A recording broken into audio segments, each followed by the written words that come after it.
दरम्यान कांचनगिरी या press conference घेत आहेत, जाऊया थेट। फुरा के उसको विवादित बना दे तो ये तो गलत है। वो तो प्रेम करते हैं उत्तर भारतीयों से।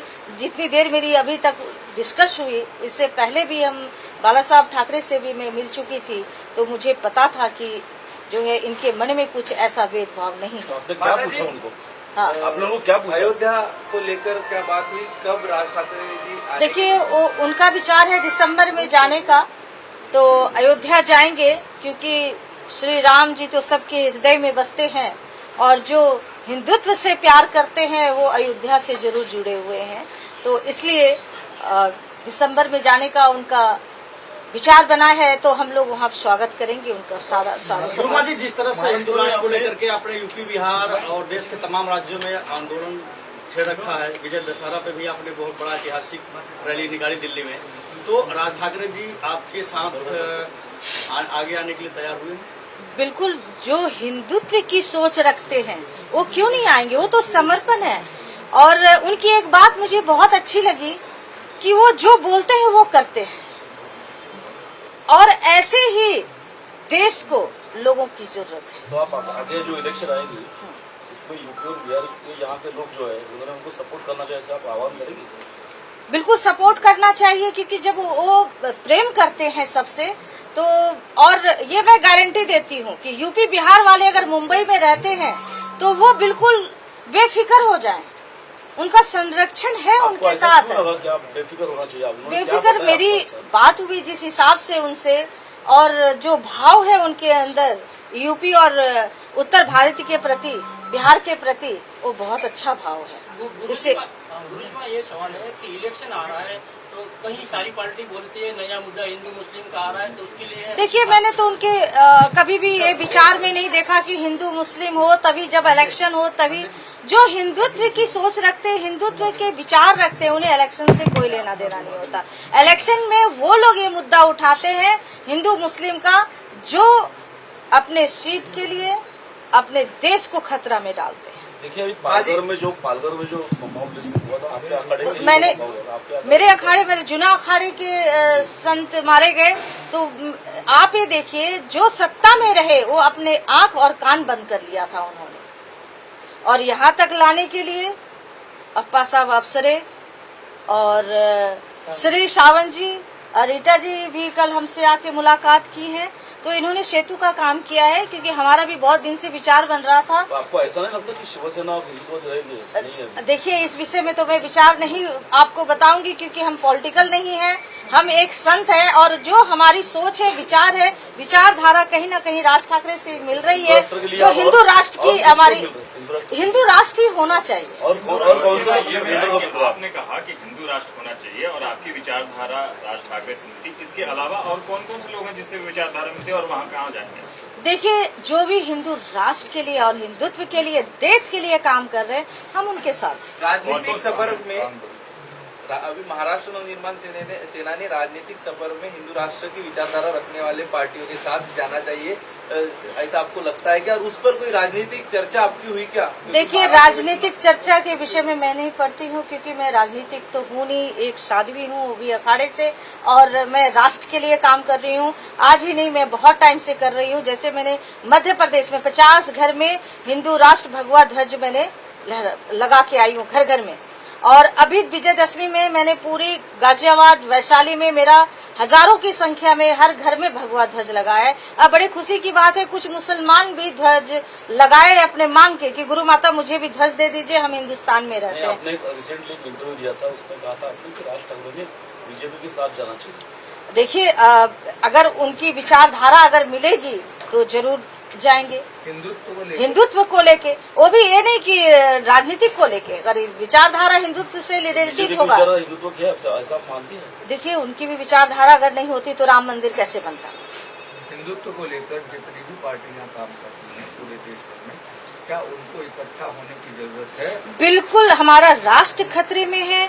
बिल्कुल, जितने भी हिंदुत्व विचार रखने वाले पॉलिटिशियन है, सबको इकट्ठा होना चाहिए और सबको एकजुट होके हिंदू राष्ट्र का, जिस तरह आपने देखा होगा राम मंदिर के लिए लोग इकट्ठे कैसे हुए, सब समर्पित थे, वैसे अगर हिंदू राष्ट्र के लिए सब इकट्ठे हो जाएं तो ये जो भारत भूमि पहले भी हिंदू राष्ट्र था वो हिंदू राष्ट्र घोषित हो जाएगा, ये जैसे नहीं गुरुमा मानने अभी का। ऐसा है कि उत्तर प्रदेश के मुख्यमंत्री योगी आदित्यनाथ वो आपके अखाड़े से मतलब और कोई दूसरे वो सन्यासी लोग राजकारण में नाथ आना चाहिए, संप्रदाय ऐसा से लगता है। क्या? हाँ, सन्यासी लोग राजकारण में आने चाहिए ऐसा लगता है? देखिए ये बताइए, पुराना इतिहास रहा है कि मतलब राज्य को नेतृत्व करने वाले संत ही रहे, चाहे मौर्य को देख लीजिए, चंद्रगुप्त मौर्य को, उनको चाणक्य ने राह दिखाई तो एक अच्छे राजा, सफल राजा बने। तो ये तो संतों का काम है, राजनेताओं को। जरूरत पड़े तो आप भी राजनीति में आएंगे? देखिए राजनीतिक से तो हमारा अगर कोई समाज संबंध को जरूरत पड़े नहीं। तो हम आप- नेतृत्व जरूर करेंगे, जो सच्चे हिंदू राष्ट्रवादी हमारे नेता होंगे उनके नेतृत्व में जरूर रहेंगे, लेकिन अभी पद को लेके सवाल ये है अयोध्या कि में राज क्या- ठाकरे का किस प्रकार से स्वागत किया जाएगा अगर दिसंबर में राज ठाकरे अयोध्या आए? बहुत भव्य तरीके से किया जाएगा। पूरा संत समाज उनके साथ है, जो राष्ट्र के लिए और हिंदुत्व के लिए सोचते हैं।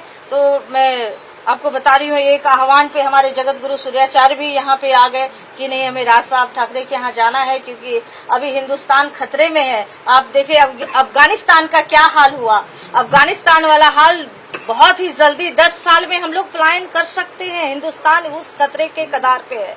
10 साल के बाद हिंदुओं को शरणार्थी बनना पड़ेगा। अगर आज नहीं जागेंगे तो कभी नहीं। आप एक सवाल कह रही हैं कि ये है कि बीजेपी हिंदू कश्मीर की में- पक्षधर है, दूसरी वो कहती है कि हिंदुत्व यानी हिंदुत्व खतरे में है। क्या हिंदुत्व विचारधारा वाले पार्टियों के साथ आप क्या सेतु का काम करेंगे? जैसे राज ठाकरे कह रहे हैं कि आप हिंदुत्व विचारधारा करते हैं, आप सेतु का काम करेंगे? जरूर जरूरत पड़ेगा तो जरूर बांधने का काम करेंगे। संतों का काम ही यही होता है कि आपस में जोड़ के जो राष्ट्र हित के कार्य होता है वो संत उसमें आज से नहीं परंपरा रही है, इतिहास गवाह है कि संतों का काम रहा है कि सेतु का काम करते रहे। राज्य को नेतृत्व का कार्य किया है संतों ने। कश्मीर जगत में गुरु जी, जिस आपसे तरीके से सवाल, कश्मीर में जैसे जैसे वहाँ पर लोग पहुँच रहे हैं, चाहे टूरिज्म के हिसाब से या काम धंधे के हिसाब से, वहाँ पर लोग मारे जा रहे हैं। लगातार पिछले 10 दिनों से खबरें आ रही हैं उसको देखिए- लेकर के। और दूसरी जगहों पर इसी सिक्किम में भी सेम इसी तरीके से था, जब यूपी बिहार के लोग वहाँ पहुंचे तो वहाँ मारा पीटा गया। यहाँ पर भी यही कंडीशन रही। इसको लेकर के आप कैसे देख रही हैं? देखिए इसको लेके कहीं ना कहीं पॉलिटिकल प्रॉब्लम है, जिसके कारण इस तरह से हो रहा है। और ये भी बात है कि कश्मीर आज से ही नहीं जल रहा है, आदिकाल से जल रहा है। ये नेहरू जी और गांधी जी का किया धरा है। अगर पाकिस्तान को अलग नहीं करता तो आज कश्मीर क्यों जलता, ये बताइए। वो भी हमारा हिस्सा था, सिंध भी हमारा, हिंद भी हमारा, तो क्यों अलग किया गया भाई? आज देखिए अफगानिस्तान भी हमारा था ना, जिसे आप गंधार के नाम से जानते हैं। तो रेखा जब खींच दी गई तो परेशानियां तो आएगी, तो कौन झेलेगा? जो बीच में है। बीच में क्या है? कश्मीर है, और कश्मीर को सभी लोग अपनाना चाहते हैं, विवादित बना दिया। तो ये तो नेहरू जी का काम है। तो इसलिए इस पे ज्यादा चर्चा ना हो। हमारा सबसे बड़ा एजेंडा है जो हिंदू राष्ट्र को लेके है कि हम आगे जब भी बढ़ेंगे हिंदू राष्ट्र को ही लेके। जगत गुरु जी, आप क्या कहना चाहेंगे? इस आपकी भी मुलाकात हुई, गुरु माँ का के साथ आप आए मंच पे, क्या कहना चाहेंगे इस पूरे हिंदू राष्ट्र को लेकर? देखो, जो भी उन्होंने कहा है उसमें मेरा पूरा समर्थन है, क्योंकि हम चाहते हैं हिंदू राष्ट्र बने, हिंदू राष्ट्र घोषित हो। और ये हिंदुस्तान जब सभी लोग राष्ट्र, महाराष्ट्र और हिंदू राष्ट्र, ये पुराना इतिहास है। राष्ट्र नाम का ये पुराना हिस्सा है। तो आज हम इसको ज्यादा बड़ा उठा के नीचे बैठना उससे अच्छा है आज सब लोग ने हिंदुत्व के लिए खड़ा हो जाना चाहिए। हिंदुस्तान हमारा है, ये नारा हमारा है, हिंदुत्व हमारा है, और हिंदुत्व के अंदर हर व्यक्ति इसमें जुड़ा हुआ है। यदि अगर अपनी श्रृंखला को सही तरीके से हम देखें तो सभी हिंदू है। इसलिए हिंदुत्व को स्वीकार के घर घर में अपना ध्वज लहराना चाहिए। जब हम देखते इस देश के अंदर सभी प्रकार के कानून हैं, उस कानून के अंदर एक कानून और है कि आप अपने घरों में ध्वज लगाओ, लेकिन जहाँ ध्वज लगता है वहाँ मार्किंग किया जाता है। तो मार्किंग होता है, इसका मतलब है वहां पर धोखा है। तो आज इस धोखे को टालने के लिए हमारे पास अपना हिंदुत्व जिंदा रहना चाहिए, इसलिए सभी ने एकता से अपना काम करना चाहिए। घर घर में हिंदू पहुंचना चाहिए। आपका सभी का ये मीडिया जो दिखा रही है, ये मैं सभी को विनती करता हूं कि हर घर में अपने अपनी चैनलों में सुबह में हिंदुत्व का कोई पाठ चलाइए। न्यूज चलाते हैं तो उसमें कितनी देवी देवताओं की इंसल्ट के जाहिरात आते हैं, वो मत दीजिए, उसको बंद करिए। हिंदुत्व को खतरे में डालने वाली ये जाहिरात है। महाराज जी, एक सवाल है आपसे, हिंदू राष्ट्र की परिकल्पना आपके लिए क्या है? क्या मुस्लिम मुक्त भारत है या अन्य जाति मुक्त, अन्य धर्म मुक्त भारत जिसमें केवल हिंदू हो? आपने बहुत अच्छा पूछा। मैं आपको कहता हूं, मेरी परिभाषा बहुत सीधी है। आपके जन्म से आपके पिछले 10 जन्म के लोगों तक जाओ तो वो लोग हिंदू ही मिलेंगे। वहाँ कोई मुस्लिम नहीं था, कोई ईसाई नहीं था, कोई सिख नहीं था। तो पहले जब सब हिंदू थे तो आज भी सब हिंदू है। तो सभी ने हिंदुस्तान के अंदर हिंदू बन के जीना चाहिए, ये मेरी परिभाषा है।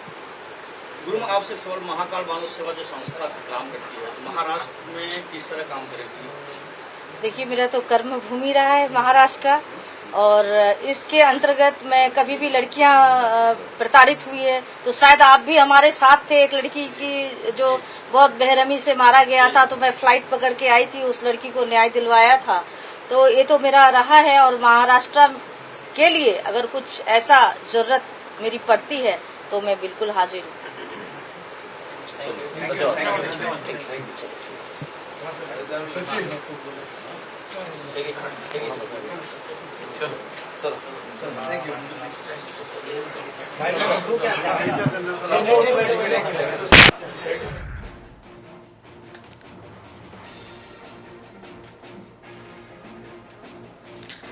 अयोध्येमध्ये राज ठाकरेंचं स्वागत करणार